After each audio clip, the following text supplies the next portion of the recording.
Hi, everybody, and welcome back to another show. Hope you will find this one to be interesting. In fact, I'm absolutely sure that you will, because the guest who's about to join me, she's been with me before, and as is always the case, she produces the most thoughtful and challenging content. And that's what I want to try and give you guys. This is never going to be just an easy ride with me. We'll have to tackle the big topics. So without further ado, she's sitting there in the background. I'm going to bring her in. So Jacqui Deevoy, good to see you, Jacqui. Thank you. Good to see you as well. Yeah. It's been a it's been a while. I mean, isn't it strange when you're so busy doing stuff, you don't realize how weeks become months, become actually even years. It's amazing, isn't it? Well, this is something that I've been talking about on social media recently, about how time speeds up. Now, my dad always told me when I was younger that as you get older, time goes faster. And I thought it'd be ridiculous, but it's actually true. Yes. 1 minute you're 40, the next minute you're 50. And then it's like, and then when someone asks you how old you are, you say 51. No, I'm not 51. I'm 61. And it's like, I know, I know. how does that actually happen? I don't know, but it does seem to be very true. Yeah. I know. I can remember back when I was a student, or back when I was a teenager, and the summers seemed to last forever. That, and then now it's like, oh God, it's summer, and then it's gone. And Oh, I know. I wanted to tell you. I mentioned to you earlier that I've branched out a bit. I wanted to do something fun after all the really dark, deep, depressing things that I've been working on. And so I started designing some T-shirts. And then I made a little online shop, or my daughter helped me set it up. And I sell T-shirts. And one of the T-shirts says, "I survived the summer of '76," right? Because you know how everyone's whinging about, oh, it's so hot. And it's like, yes. I survived the summer of '76. What's the matter with you people? So I've got a great T-shirt on my website shop. If you look up jacquideevoy.co.uk and go to shop, you can see I've got some very funny ones, some very weird ones, and some quite kind of, it's called Shop the Resistance. There's a lot of like political kind of, we are the 99%, and, bring more conspiracy theories. The old ones all came true, But do you know, Jacqui, I was saying to you that I was on, I did the Mike Graham show this morning. And one of the things we were talking about, I ended up talking about conspiracy theory. And my argument is that really the thing about conspiracy theories is they almost always come true. The only issue we can debate is the timeline.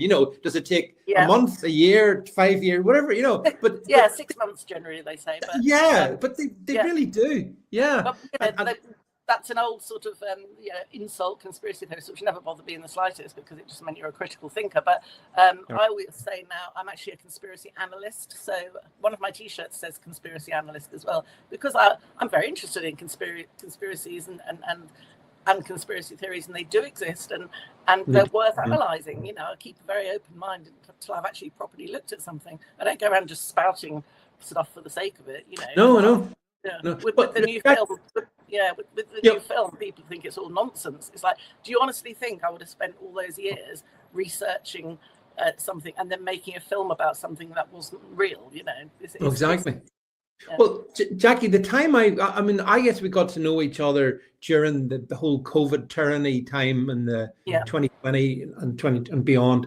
And, what I found about your work is, and again, we'll have the links below, your first movie, which I think has got A Good Death, which was 21 in 2021. I mean, you've tackled issues which go right in the face of, in many regards, what's seen as medical, the kind of the conformity position, the established narrative and stuff.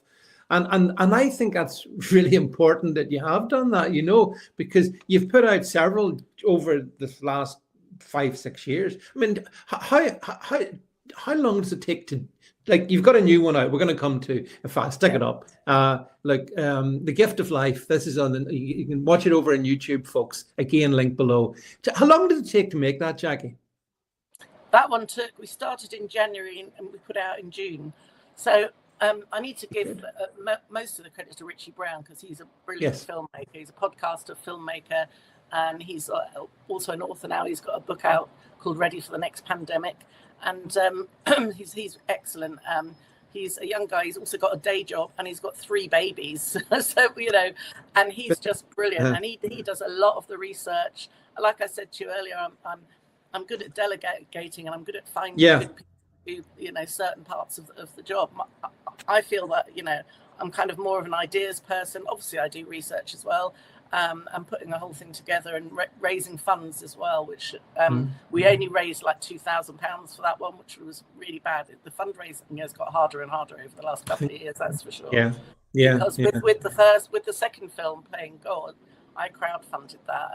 I remember. And I wanted these 2 really good directors. They're 2 brothers, good friends of mine now, called Ash Mahmood and Naeem Mahmood. They were award-winning filmmakers, and they really understood how I wanted the film to look and stuff. They were brilliant, but obviously they needed to be paid. Everyone needs to be paid, but I took a risk with that one because I just thought I'm going to raise enough money to pay them, give them what they want to be paid, and then whatever I raise after that, I'll keep for myself. There was a chance I wouldn't make any money after that, but luckily we made enough to kind of cover the costs and pay us a little bit.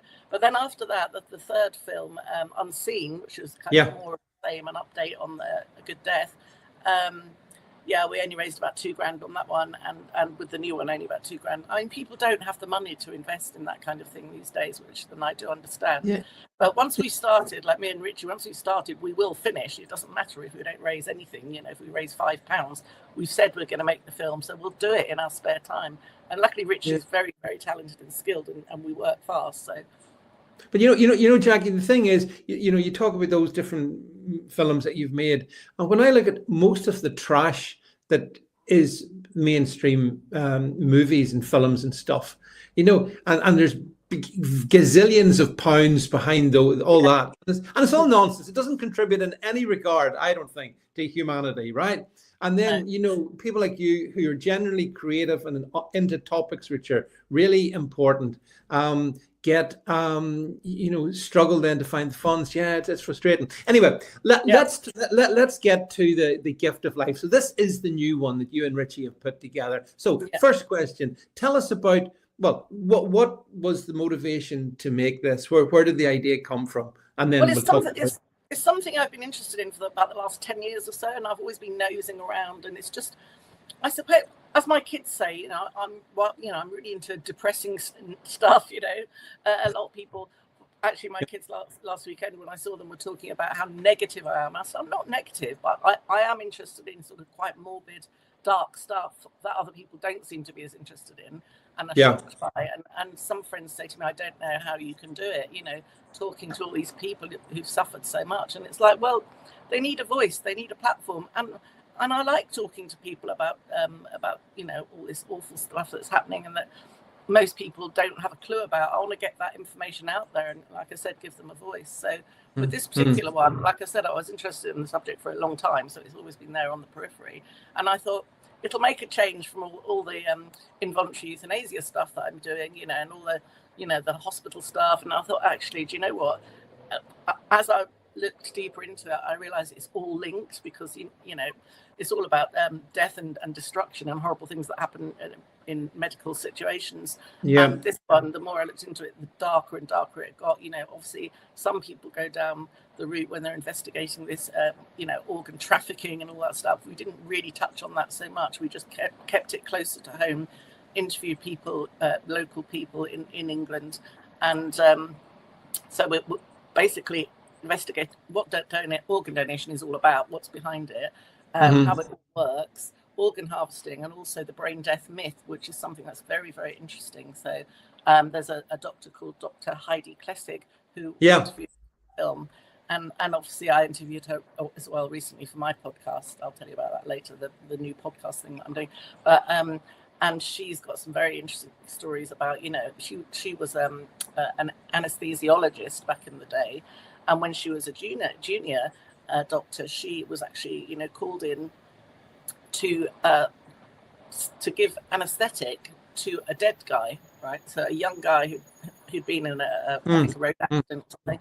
And she went in, and the surgeon was ready to go, and he said, basically just give him a blast of anaesthetic and then we'll start. And she was like, well, isn't he dead? And the doctor said, well, just in case. And she was like, what? And so she just followed instructions, as a lot of people do when they're young and wanting to get on in life. But she felt very uncomfortable about it. She said he didn't look dead. He reacted to everything as a living, anesthetized person would. And she felt very, very bad about it. And again, the doctor said, just give him, one last blast of it before we start. And so she did. And then she said she was dismissed basically after that, just you can leave now. And she said she'd never left a patient before, and she couldn't stop thinking about this guy because she knew that he wasn't dead because he wasn't. And I think as humans, we're quite good at telling if someone's dead or not. We've done it for thousands and thousands of years, and so if someone's dead or not. And she said he definitely wasn't dead. And then she came to my attention because I think a year or so ago, I saw her talking on X, and she admitted in the course of our chat that she was complicit in murder by dismemberment. And I thought, wow, that is a massive admission, So I contacted her, and we included the interview that Richie did with her, actually. Yes, in the minute, yeah. But so, Jacqui, what is the medical definition of brain death? What is the official? What is brain death? Well, they say it's when all brain activity ceases, but I think that's often not the case. In the film, we interview, I don't know if you remember, the mother of Archie Battersby, the little boy, 12-year-old boy who was on life support, and the mother, Holly Dance, she was absolutely convinced he was alive. But the whole thing went to court several times. And in the end, because the hospital wanted to turn off his life support, and she said no, she wanted to give him more time. It had only been 4 months, I think. Yeah. And they refused, and they took him off his life support, and he died the most horrible death in front of his parents and family. Absolutely awful. And she was absolutely, they said he was brain dead, but she wouldn't let them do a brainstem test because she didn't want that official diagnosis, because once they had that, then obviously they would say, it's okay to turn off the machines. But they just decided he was brain dead anyway without doing the test. So it was all very, very dark and horrible. And so she interviewed in the film as well about the whole horror. Well, Jacqui, what does that then say about the criteria for establishing brain death? Then, like, are they dodgy? That's the exact word I was going to use. I was going to say they're pretty dodgy. I mean, there's a lot of argument over whether it's good enough criteria or not, and most say it isn't. Dr. Klessig has written a book called The Brain Death Fallacy, which you can get on Amazon, which is a brilliant book, and that goes into all the details about the brain death criteria. And I think more and more people are, not to use a kind of strange phrase, waking up to not only waking up from people waking up from the actual brain death diagnosis, but also waking up to the fact that this is what is going on. Now, a lot of people don't believe this, but to actually harvest organs from a donor to use for transplantation, the organs have to be taken from a living body. So that's why they keep the body on life support while they're doing the operation. So they are technically alive. The heart's beating, they're breathing, but they've been diagnosed brain dead. Now, brain death was a concept that was brought in 1968 at Harvard in America to facilitate this very thing. It was to facilitate organ harvesting, because prior to 1968, if you put someone on life support and then cut them open and took their organs, that was murder. So they just kind of reframed it and just thought, but they're brain dead. Yes, they're breathing. Yes, their heart is beating, but they're actually brain dead. And now there's been so many stories which we include in the film about people who've woken up from brain death. Now, you don't wait. If you're dead, you don't wake up. Unless you're Jesus. And I've even been thinking about that. He was probably in a coma. But anyway, we won't go down that path. A different rabbit hole. That's it. It's a bit blasphemous. But it made me think about that, thinking, unusual. People can wake up from these death-like states, when in fact they are just in a state of some kind of coma, So there's lots of stories that we interviewed a young girl called Emma as well, who was diagnosed as brain dead and who woke up the day they were going to turn off her life support and take her organs. So we spoke to her. She's, she took an overdose, and they kept her in hospital.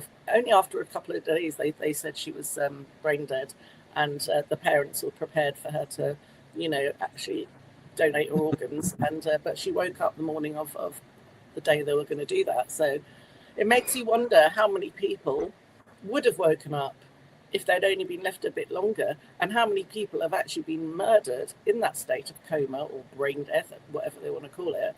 And would they have woken up later? I don't know. We'll never know, because they've now been murdered by dismemberment, having their organs. And other people who've woken up have told the story that when they are in that state, they can hear everything. They're aware of everything. They hear their families talking, the doctors discussing, that they're going to take their organs. And then there's the case of T.J. Hoover in Kentucky, who actually was being wheeled to the operating theatre, and his family was saying, but he doesn't look dead. He's moving. His eyes are tracking us. He's like trying to communicate. And they were like, no, he's dead. But right at the last minute before they started the procedure, he woke up. So we mentioned him in the film, and many others. It's not. I mean, it's rare, but it's not that rare. Even if it happened once, then the whole that's too much. Yeah. Yeah. So whenever the person is declared brain dead, that then opens the door then to the organ harvesting. Isn't that right? That's like the green light, basically, to get the scalpel stuck in. It was brought in specifically to enable them to do it, to facilitate the organ harvesting procedure, because they realise that it's big business, and it does. I don't really know all the technicalities of how and where the money is made. It's different in different countries, but it is big business for most countries. And in fact, Matt Hancock said, I think a couple of years ago, that he wants the UK to be like the biggest organ harvesting, I don't think he used the word harvesting, donation, in the world. As you know now, you might not know, but a lot of people do not know this, and it still surprises me that prior to May 2020, the organ donation system in the UK via the NHS was an opt-in system. Right. Where if you wanted to be an organ donor, you opt in. They say thank you very much. They give you a donor card. You carry it in your purse. But May 2020, they kind of reversed that. It's now an opt-out system. So unless you actively opt out, you are a donor. And when I tell people that, they go, well, no, I'm not. I haven't signed anything. It's like, no, it's the other way around now. Have you signed up? No. Well, then you're an organ donor. Same with the driving license in the UK. If you look in section 12 on the back of your plastic driving license, if there's the number 115 in that section, you are a donor. And many people are saying that they think that overrides the NHS opt-out. Now, I opted out immediately in May 2020. Same here. Told all my friends and family to, but and I think it might be slightly different in Northern Ireland. I'm not sure. We actually, Jacqui, we remained opt-in for about 2 years, but we've now gone exactly the same. So for example, I mean, I just refuse. I don't think the world needs my organs, so I've never been. But my wife, she was a voluntary organ donor, and the day in order they brought that in, she's opted out as well. And made sure that, you see, this is something that a lot of people say, oh, no one will want my old organs. I'm 70 years old and I've been drinking and smoking all my they use organs for other things. It's not just for transplantation, They take them for experimentation, for medical research. There's a lot of nefarious stuff, as we know, after seeing the Epstein files, that they're probably used in various rituals. Some people eat them. It sounds absolutely horrific, but nothing surprises me anymore. And they get sold. They can be sold for those purposes. So, So when you say, "Oh, no one wants my old organs," oh yes, they do. They want all the organs. It doesn't matter how old you are; they can use them for all manner of horrible things. But obviously, if you are a donor, there's obviously the worry that if you haven't opted out and you're a donor, and you're in a road traffic accident, for example, that's it. Maybe they won't try very hard to save you because they know that those organs are valuable and that they can actually, if they just leave you to die, then not die, but leave you to get into that brain dead state, allegedly, then they can make money out of the organs. I mean, it sounds horrific. It sounds terrible. There was a film called Coma, I think. Was it called Coma? Coma. I remember it, Jacqui. Back in 1976, and what a summer that was. But I think it was 1976, and that was on this sort of topic. And the person who's in the coma-like state is hearing everything that's going on and hearing the plans. And there was another one called Awake. I think it had, can't remember the name now. I'm not very good at actors, but that's called Awake, and that's a similar thing where they're plotting and planning, and the person in the coma can actually hear everything that's going on. And that's what they do with these Hollywood movies, is they kind of disguise truth as fiction, don't they? So when you make something like that, they go, oh no, that was in that film in 1976, or that was in that film with Christian what's his name, but it's not real, it's a film, you know. But this is what they do, they package the truth as fiction, and then people start to think it is fiction. And this happens with a lot of subjects in a lot of cases. So, and I'm intrigued at the thing you were saying, that you've spoken in the movie, you have spoken to people who have been in that brain dead situation, but yet, although that's what they've been defined as, they know all that's going on. I mean, all that's going on. It's like the worst imaginable horror movie, isn't it? But you're starring. It is. Yeah. Like everyone's worst nightmare, isn't it? Yeah. But then it's going on for years, going on like since 1968, openly, and people don't question it. And the most horrible thing is, a lot of people don't want to hear about that, because they say, well, I'm an organ donor and I want to donate my organs, and la la la, you know, I don't want to listen to what you're saying because it's too horrible. Or people say, but my dad was an organ donor and they took his eyes. Are you saying to me that he was awake while they were doing that and he felt everything? And I've said, well, basically, unless he's been given anaesthetic, then yes. And they're often not given anaesthetic because they're deemed to be dead. And isn't it bizarre, if they are given anaesthetic, why are you giving anaesthetic to a dead person? Well, that's a good question. None of it makes sense. Yeah, I mean, that's a really good question. Why would you give someone who's essentially dead anaesthetic? Why would you do that? And when doctors have commented, because there have been a lot of doctors speaking out about it, not recently, there's a Dr. Paul Byrne, he's in the we show a bit of an interview with him in the film, who talks about it. He's been open about it for decades. And you know, these people, when they're actually, say, sliced open, for want of a better word, they react like an alive person would react.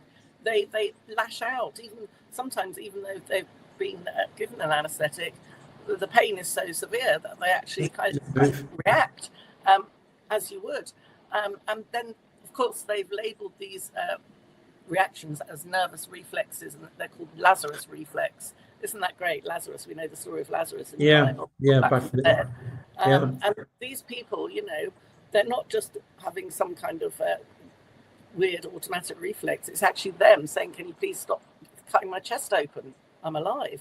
So it's just absolute. And the more I looked into it, the more horrendous it became. And still, people don't believe it. So I was talking earlier there about the NHS opt-out service. So of course I opted out. And then last year I thought, I'm just going to have a look at that, see if it's changed anyway. And I started filling in my details again, and it opted me out again.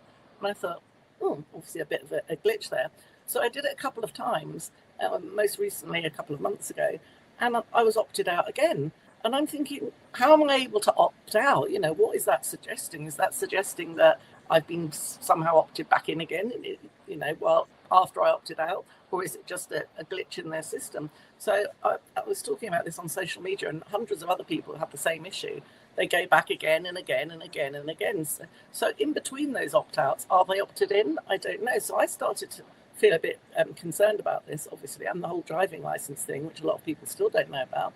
And I thought people need to carry a card saying, I do not consent to organ donation, because the NHS system isn't working, or there seems to be a problem with it.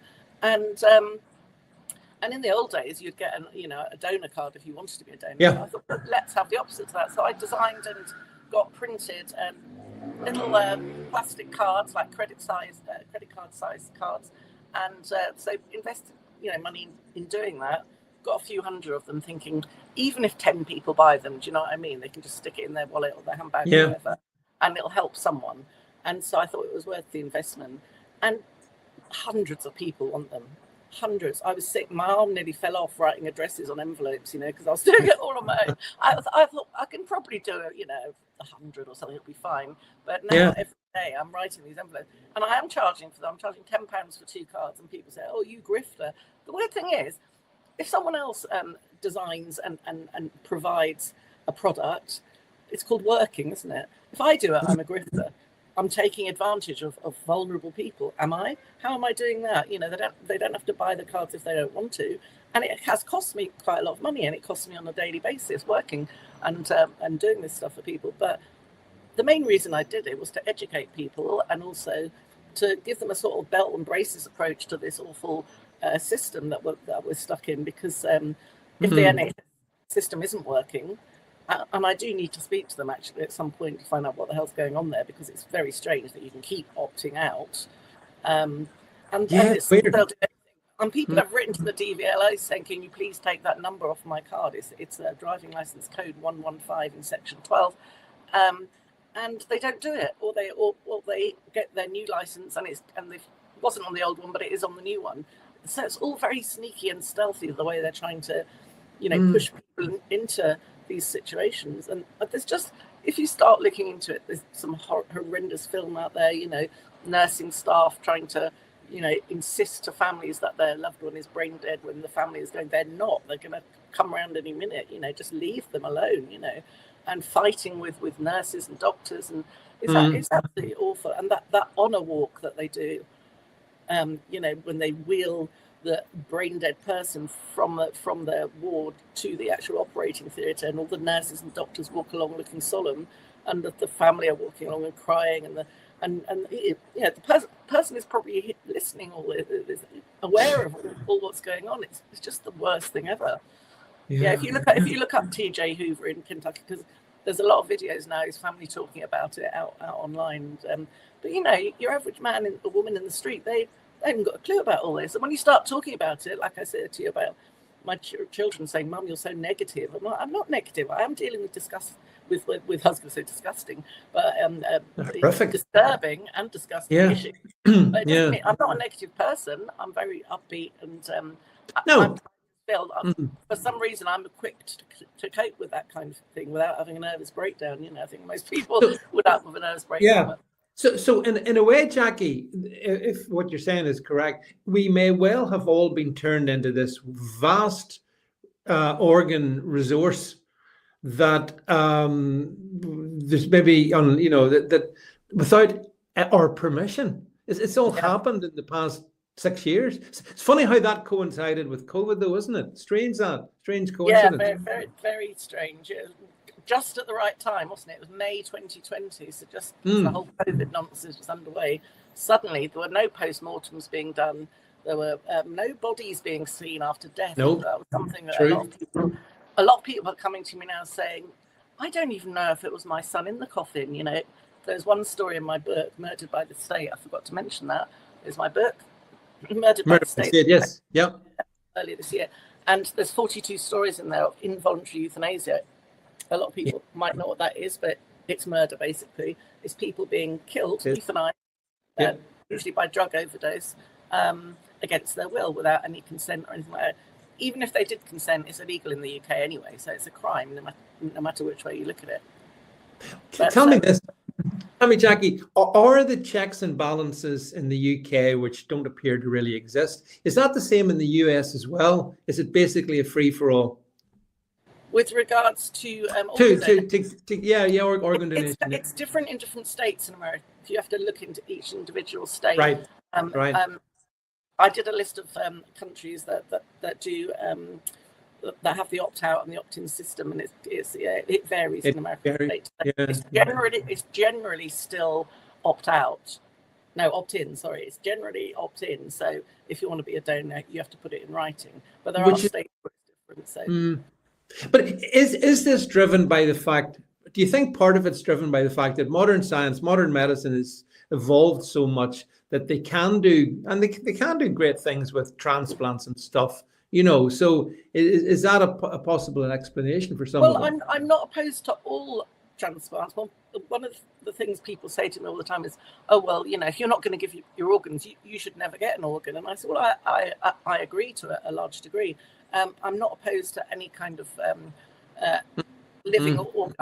They call it living organ donation. It's all living organ donation. That's the thing. But say someone needed a kidney or something like that, that's fine, as long as the person that is donating the kidney, as long as they're not killed in the process of the donation, that's fine by me. So blood donation, kidney donation, there's certain other kinds of what they call living donation, where you can use a lobe of the lung or a part of the liver. The person doesn't die, a family member that's a good match can do that for an ill loved one. But no, I'm opposed to death by organ donation.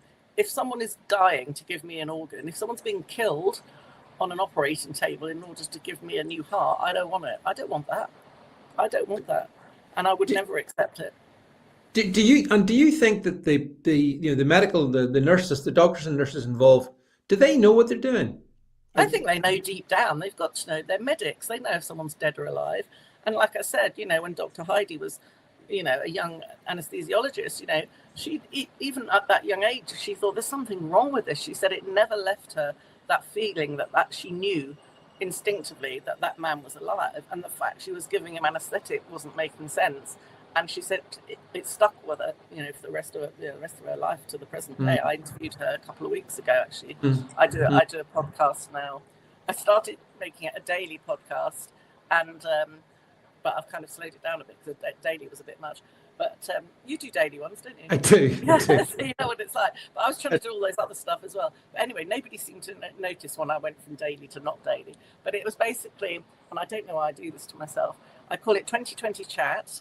They're interviews for people with short attention spans like myself, for 20 minutes long, and I put it out at 2020 every evening. So I did that for the first 40 interviews, and then just, what am I doing to myself? And then apologising, going, oh, I'm sorry, I'm a bit late. It's 2021 tonight, and it's like, and I thought, nobody notices, nobody cares. If I put out a good interview, it's fine. If I don't, that's it. Fine.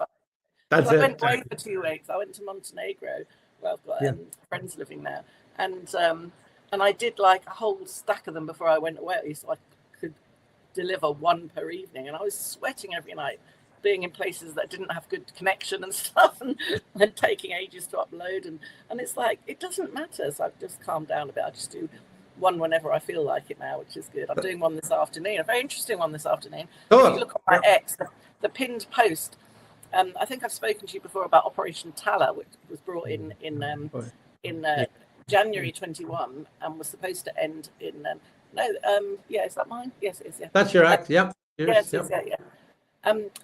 was so Operation Tala was a police operation initially, and the police were told not to investigate certain crimes, especially anything to do with hospitals or the vaccine, the alleged vaccine.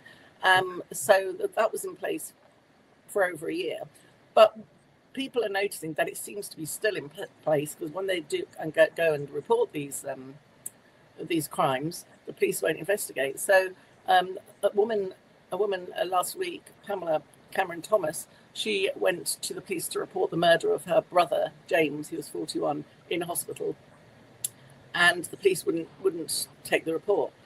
And she said, well, I'm trying to report a murder. And they said, well, it's a civil matter. And she said, it's not a civil matter, it's a criminal matter. He was murdered in hospital. And they said, oh, so medical negligence. She's saying, it's not medical negligence, it's murder. I'm trying to report a murder. Now, in the process of him being killed, they put him on various drug trials without his consent. And they forged his signature.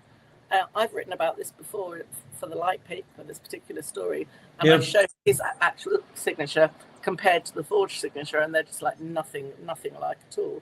And so Pamela, his sister, has got all this evidence that he apparently he consented to be put on these awful trials, and basically he had a fatal reaction to all the drugs they put him on for no reason, and they killed him. And she knows that, and she's actually spoken at the COVID inquiry in Scotland as well, spoken out about it, and that was quite encouraging at the start, that particular inquiry, better than the UK COVID inquiry, which didn't even touch on these deaths, the Midazolam murders, as we call them, the involuntary euthanasia that went on during that time. But the Scottish inquiry did look into that. But even so, many people spoke out. People who've got their stories in my book, a man called Bill Jolly, he spoke out at the COVID inquiry as well. But nothing has happened. No one's been held accountable. Thousands and thousands of murders in plain sight, and and no one's been held responsible. It's just absolutely unbelievable. And all these poor people, all the people in my book, on the cover of the book, you see lots of little photos. Yeah. They're the victims. They're just 42 of people who died. You know, they were killed in hospital. It's just tragic. So I was going to mention one story, you know, about people doubting whether their loved ones were actually in the coffins. One of the stories in my book, a lady called Rosie Forshaw, her son was killed in a mental health facility, and at the funeral, the coffin was huge, and she just thought that coffin is very big, and her husband was helping carry it, one of the pallbearers, and he said it was so heavy that they almost dropped it at one point. And so she found the undertaker afterwards and said, why was the coffin so big, you know? And he said, well, he was a big lad, wasn't he, a boy? What was he, about 6'5"? And she said he was 5'4" and very slight. And the undertaker looked at her like she'd gone mad. So then she thought from that point, who was in that coffin? Yeah. Or was anyone, why was it so heavy? Was it a big man, or was it full of bags of sand? I don't know. And if there's nobody in the coffin, what have they done with the bodies? Because they weren't allowed to look in the coffins. They sealed them back during COVID. Because the fear of spreading infection or whatever. So these people, it's natural to, you know, for some people to want to see just as solid proof that their loved one has actually died. Of course. You know. But people weren't allowed to do that, and that's very, very disturbing. It really messes with their minds and their psyches, you know, if you're not allowed to see your loved one after they've died. You know, a lot of people don't want to, which is fair enough. But it's got, you know, me asking, I didn't see my dad after he died, you know, and I started thinking, I have no idea, you know. You just believe they're in the coffin when you go to the crematorium and everything's been done correctly. But, you know, backhanders. And what about that guy who was just arrested in the north of England? He's just been sentenced, actually. He didn't bother cremating the bodies. He just stored them in a room, not even in coffins. He just stored them. And I think there were about 35 bodies that they know of. And then all those people went to a funeral. All those people believed that their loved one was in. I mean, this is it's just the worst. But things that don't cross people's minds, because people are inherently trusting, and they trust authorities. They trust the doctors, the nurses, the coroners, the policemen, the undertakers. They trust them. And of course, there's John O'Looney. I'm sure I know John. Yeah. So I speak to him regularly, you know, and he's in the film as well, talking about, you know, the whole process of burial. And because I actually asked him, I think this was quite hard for him to answer, because I actually asked him, did he see any evidence of organs having been taken from people when he was preparing the bodies, you know? The body, And he said yes. And I said, and do you tell the families? And he said no. Because, you know, I understand why you wouldn't. Maybe if they asked, I'm kind of like, if someone asks me a direct question, I'll tell the truth. But if there's some things that you don't want to tell people, even telling people about my films, you know, you can see them getting so upset. Obviously, because it's a really upsetting subject. They're more upset that you're shattering their view of how the world is. You know, it's not just that; it's everything. But I think, Jacqui, like that, to me, that's the thing that's so important about your work. Like, since I've been sort of got to know you over the last 6 years or so, I mean, my own views have changed enormously over pre-COVID. David does not look like this version. I don't trust anything, especially coming from generally the establishment authorities, but see the NHS, the health the people, and this has been your kind of area of expertise and deep dives into these. I think it is important people watch your stuff, because, I mean, they don't have to totally agree with you, but at least you give people, like, it's hard to argue against your stuff, Jacqui, because you're a proper journalist and you get facts and evidence in there. How can you argue back against evidence? Yeah, I wouldn't want to put out a film or write an article that was deemed, well, that was discovered to be a load of old nonsense. That would be bad for my reputation. But I am talking about things that people don't talk about and don't want to talk about and definitely don't want to hear about. One friend said to me, that stuff does not happen. I don't know where you get all this idea from. It doesn't happen. And like I said to you, you know, would I spend 6 years of my life making films about things that don't happen? Why would I do that to myself? No. So, but this particular person just is one of those people who watches the BBC and believes that the MPs and all that. So they're beyond help, basically, those people. So I just say, fine, if that's what you want to think, that's fine. You must think I'm an idiot, but anyway, which isn't very good for a friendship. But I've had people. One woman said to me recently that she thought Anthony Fauci was rather sweet. Oh, God. That's like saying Dr. Mengele. I mean, he had some good points as well. Fauci, But, people have got their own views, and they don't. Especially older people, I found. Obviously, I met an elderly gentleman when I was in Montenegro and spent some time with him, and I showed him one of my films. And the next day, he said to a mutual friend, "She kept me up till 3 a.m. showing me films about old people dying." And I went, "Yeah, sorry about that." But and I understand maybe why an old person just wants to live out their life happily and not have to think about this stuff. But I always say to them, it could save your life watching one of these films, or it could save the life of a loved one.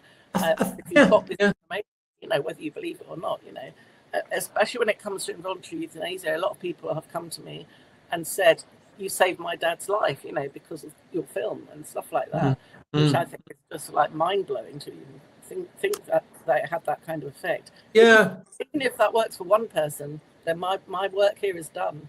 No, well, I think your work's really important, So folks, Jacqui's movie, Jacqui and Richie's movie, The Gift of Life, link below. Go follow it, watch it, because Jacqui, the thing is, knowledge is important. Do you know what I mean? You impart knowledge. It's power. It genuinely is. So I encourage everyone to do that. I'd also encourage everyone to make sure you follow Jacqui over on X. Curious platform these days, Jacqui, but nonetheless, it's where it is. I enjoy it, but if you look at my pinned post there, it's about Pamela Thomas. The interview with her is going out this evening. It's going out later tonight. So you've also got your Substack, which is doing really well, I can see as well, Jacqui. So I think I've got a few followers there, 1,400 or something. But, it's really good. I just write articles. You said you write yours in the evening. I write mine usually. I wake up with an idea, and just start writing straight away in the morning, and don't get out of bed until it's written usually. We've all got to start. I've similar scenario. If I get an idea late at night, I have to put it down because it'll probably have vanished the next morning if I go to sleep. I also write songs in my sleep and wake up going, "That is such a brilliant country and western song." But because I play the guitar really badly. Unless I get it down somewhere, I don't have any recording equipment apart from my phone or whatever. And within minutes, the idea's gone anyway. Listen, the process of song. We could talk for ages about the process of song. It fascinates me. I'm really genuinely interested in how people get the words, the whole thing.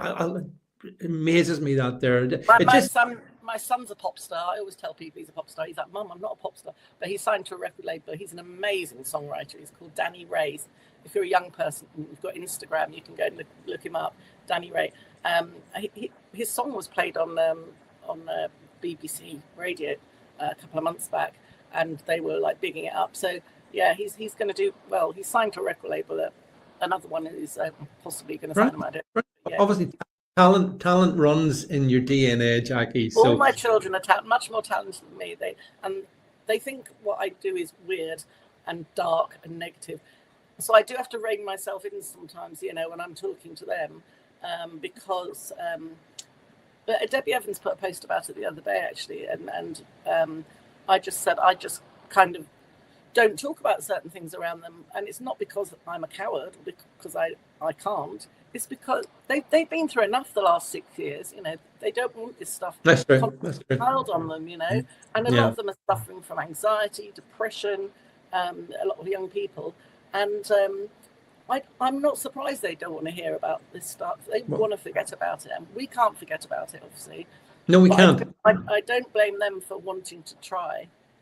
No. Well, Jacqui, it is important that I think these topics or discussed. And I think the gift of life is something that certainly hope my audience will go and watch and support Jacqui, follow her on the different platforms. And Jacqui, we'll call it quits for that. But I mean, despite the darkness of your topics and the importance of them, you've always got a smile on your face as well, and that's I think that's a healthy balance, isn't it? You know, we kind of keep. Well, I always make sure that I do things that are fun and positive as well, because you've got to have a balance in life. It's important, you know. Yesterday I was at a friend's gig. The night before I went to another friend's gig. I'm always out and about and having fun, and I think that's important as well. You know, I'm not all doom and gloom. Honestly, I'm not. No, I try to be likewise, despite the darkness of the world. We have to find the light as well. Jacqui, listen, thank you so much for giving me your time. Really appreciate it. I wish you every success with Gift of Life, and I'm sure there'll be another one to follow beyond that. And I look forward to. I've already got about 10 ideas buzzing around my head, and I often think, I'll do something completely different this time. And like I was saying earlier, you suddenly realise the links. Yeah, all my films are linked. It must be subconscious, but there's a link. There is. Yeah. Definitely you can see that. Ideas, Okay, right, Jacqui. I quite fancy doing a film on about Operation Tallow, actually, and what that was all about. I think that would be worth doing, because a lot of people even now haven't even heard of it. So. Yeah, I think it's a whole mine that you've been digging into over these last 6 years, you know, and just how deep it goes. It's probably limitless, to be honest, but probably certainly more content for you to investigate. So look, Jacqui, thanks for this. Thanks everyone, wherever you've been watching this anyway. Appreciate you being here. And so from Jacqui and myself, it's good night.